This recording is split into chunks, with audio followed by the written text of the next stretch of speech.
You walk into a family dinner, a work meeting, or a small gathering with friends. No one is arguing. No one has raised their voice. On the surface, everything looks normal, but within seconds you notice that one person has stopped making eye contact. Someone else is talking more than usual. Two people who normally sit together are now on opposite sides of the room. A joke lands, but the laughter feels forced. And before anyone explains anything, you ask, "Okay, what happened?" Everyone laughs. They tell you nothing happened. They say you're reading too much into it. Then, 10 minutes later, the truth comes out. There was an argument before you arrived. Someone is upset. A decision was made without telling the group. The room really was tense. This ability is often associated with Generation X, walking into a space and immediately sensing what other people haven't said yet. It can look like maturity, experience, skepticism, a finely tuned social radar developed by people who are difficult to fool and even harder to surprise. But there is another possibility. What if some people learn to read the room, not simply because they trusted their instincts, but because missing the signs once carried a cost? Reading a room requires more than noticing facial expressions. Your mind compares what is happening now with what normally happens. The boss isn't yelling, but he is organizing his papers more aggressively than usual. He is interrupting less, which somehow feels more concerning.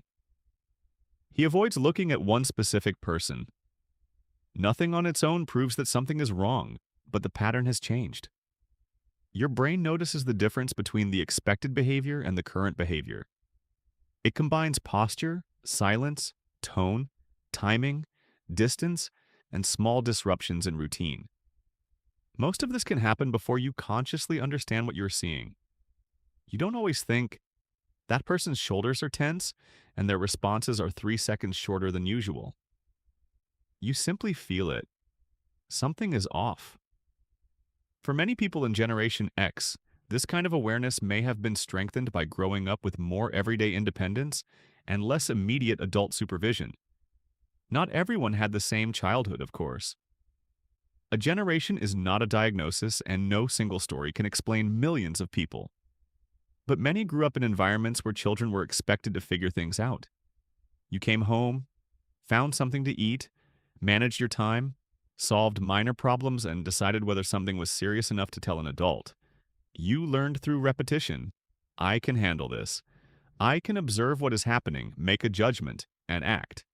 Psychologists sometimes call this self-efficacy, the belief that you can deal with challenges using your own abilities. In everyday language, it means you learn to trust yourself because you had practice. And that practice could create genuine social competence. But autonomy and vigilance can look almost identical from the outside. Imagine a child coming home and hearing the front door close harder than usual. No one explains why. The television is louder. The keys are placed on the table with a certain force. A parent answers questions with one-word responses. The child learns that this is not the right moment to ask for help, request permission, or mention a problem at school. No one formally teaches these rules. The child discovers them by observing consequences. The sound of the keys becomes information. The volume of the television becomes information. The way someone walks through the kitchen becomes information. In a family where feelings are openly named, a child might hear, "I had a difficult day. I'm frustrated, but it isn't your fault." In a less emotionally explicit environment, the child may receive no explanation, so observation fills the gap. Over time, reading the room becomes a way to understand the rules before the rules are spoken. That sensitivity can become an impressive form of social intelligence. It can help someone negotiate, lead, de-escalate conflict, and recognize what a group needs. But it can also turn every room into a puzzle that must be solved. Consider two people who notice the same tension between a couple at dinner. The first person registers it and continues eating. They recognize that something may be wrong, but they don't assume it is their responsibility. The second person feels an immediate urge to act. They change the subject. They make a joke. They refill everyone's drinks. They ask someone to help in the kitchen.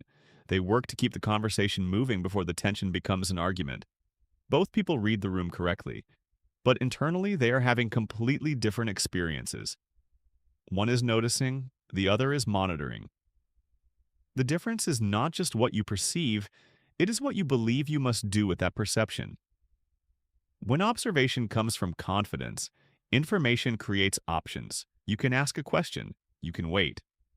You can decide that the situation does not involve you. When observation comes from fear of unpredictability, information can feel like an assignment.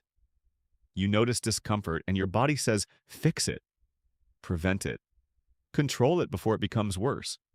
From the outside, this person may look calm, capable, and socially skilled. Inside, their mind may be working continuously. Who is upset? What caused it? Is it getting worse? Should I intervene? What happens if I do nothing? This can create an invisible form of exhaustion. You are not only participating in the gathering, you are tracking it.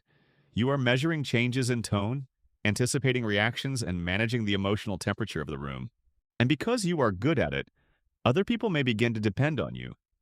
You become the person who smooths things over, the one who knows when to leave, the one who can tell that the meeting is going badly before the numbers appear, the one who recognizes a conflict before anyone admits it exists. That role can become a source of pride. You are observant, you are realistic, you are never caught off guard, but eventually this skill can become part of your identity. You may begin to believe that your value comes from always knowing what is happening. Not knowing can feel like weakness. Asking directly can feel unnecessary or even embarrassing. Why ask when you should already be able to tell? This is where a useful ability can quietly become a burden. Because no one reads every room perfectly. Sometimes a friend is quiet because they are tired, not angry. Sometimes a coworker avoids eye contact because they are distracted, not dishonest. Sometimes a pause is simply a pause. A flexible social radar allows correction. You notice something, form a possibility, and remain open to being wrong. You might say, "You seem quieter than usual. Is everything okay?" Then you listen to the answer. A defensive radar often treats the first feeling as certainty. You sense distance and assume rejection. You notice tension and assume conflict. You replay the conversation for hours, searching for the exact moment something changed. This is where pattern recognition can mix with confirmation bias. Once your mind expects a problem, it begins collecting evidence that supports that expectation. The question is no longer only, are you good at reading people? A deeper question is, what happens inside you when your reading cannot be confirmed? Can you tolerate not knowing?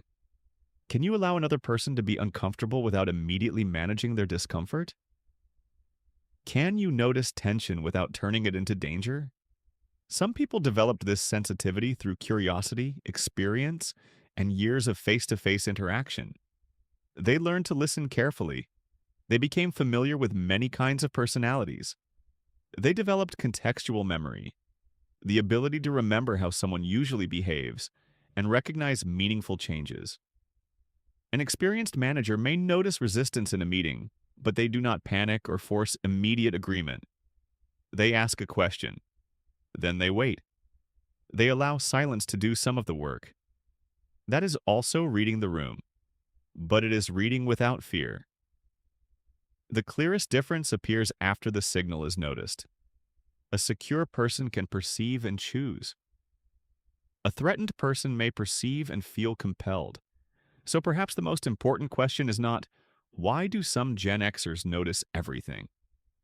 It is, what do they believe will happen if they stop noticing?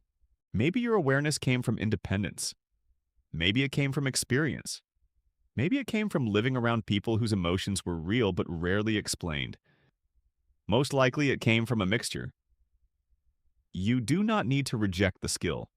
The radar may have protected you, guided you, and helped you understand people with remarkable accuracy.